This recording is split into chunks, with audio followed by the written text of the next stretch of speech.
the question arises, and we must investigate also what is the law of South Africa says. How can a city in South Africa be 80% foreign nationals? That is dangerous.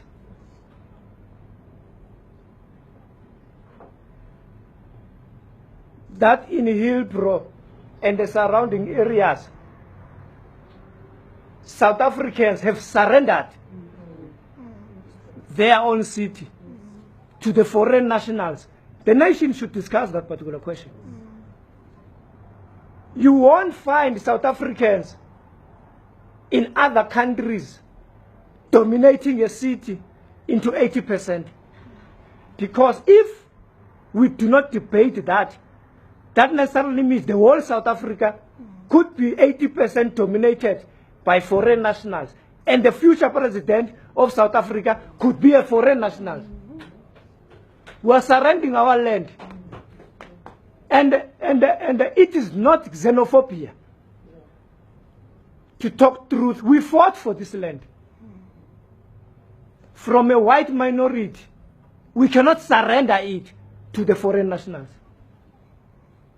That is a matter of principles. We fought for this country, not only for us, for the generations of South Africans.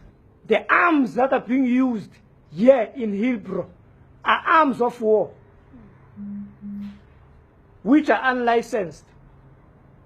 The hijacking of buildings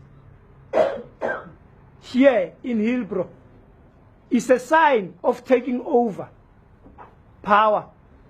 The question of dominance of foreign nationals in illegal trading and also businesses that are here in Hillbrow is an economic sabotage that is taking place against our people that were supposed to be those that are running those particular businesses. We are facing here service delivery protests that we don't know where are coming from. Some of the issues is because of we can't give shelter to our people because these buildings are being occupied and hijacked by people and lunatics that we don't know. Where we can be housing at least the middle class that is working here. Those who are coming from universities, they're having at least less enough to buy their own houses. And then they can rent from the state and then start a new life, you know, and invest and buy a proper house in future. But we can't do it because of these buildings are hijacked by criminals. People are being raped there, you know, there's drug dealing there, there are illegal shibins there, you know, there is second-hand goods businesses of stolen goods, by the way, and all sorts of criminal activities. And we must do something about it. I want to ask the nation, South Africa, and the so-called human rights activists and organizations, what must the police do when they are shot at by criminals? Must they sing Nkosi Sikelela ya Africa, or they must return fire? We are losing police officers day in, day out, but we are protecting criminals that are terrorizing our communities. We are 52 million people.